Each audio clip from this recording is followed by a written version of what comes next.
Good morning, everybody. Earlier this week, the Republican House of Representatives chose to shut down a government they don't like over a health care law that they don't like.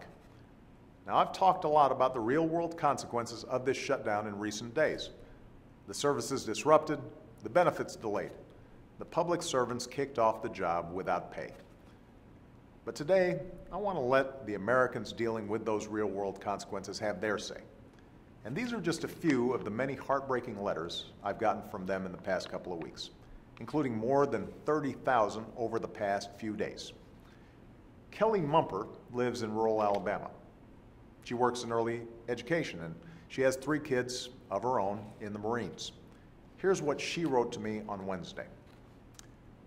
Our Head Start agency was forced to stop providing services on October 1st for over 770 children, and 175 staff were furloughed. I'm extremely concerned for the welfare of these children. They're parents who work and who attend school. Where are they leaving their children? Is it a safe environment? Are they getting the food that they receive at their Head Start program? On the day Julia Pruden's application to buy a home for her and her special needs children was approved by the USDA's Rural Development Direct Loan Program, she wrote me from Minot, North Dakota. We put in an offer to purchase a home this weekend, and it was accepted. If funding does not go through, our chances of the American dream are down the drain. We've worked really hard to get our credit to be acceptable to purchase a home.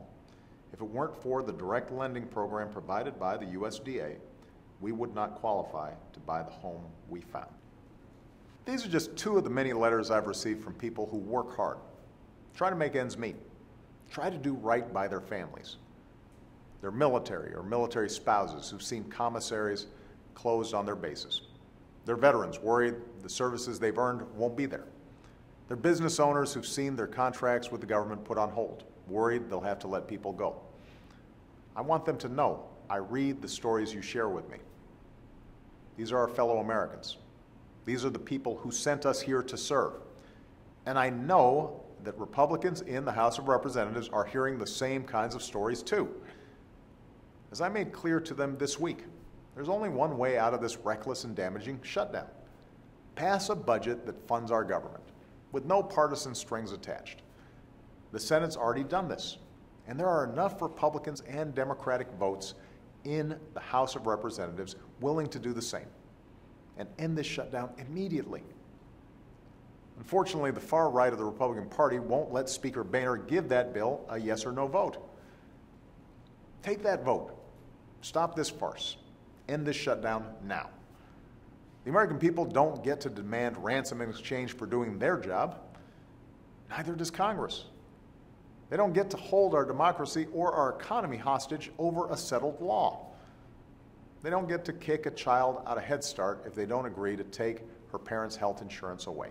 It's not how our democracy is supposed to work. That's why I won't pay a ransom in exchange for reopening the government. And I certainly won't pay a ransom in exchange for raising the debt ceiling. For as reckless as a government shutdown is, an economic shutdown that comes with default, with America not paying its bills, would be dramatically worse. I'll always work with anyone of either party on ways to grow this economy, create new jobs, and get our fiscal house in order for the long haul, but not under the shadow of these threats to our economy. So my message is simple. Pass a budget. End this government shutdown. Pay our bills. Prevent an economic shutdown. These Americans and millions of others are counting on Congress to do the right thing, and I will do everything I can to make sure that they do. Thanks.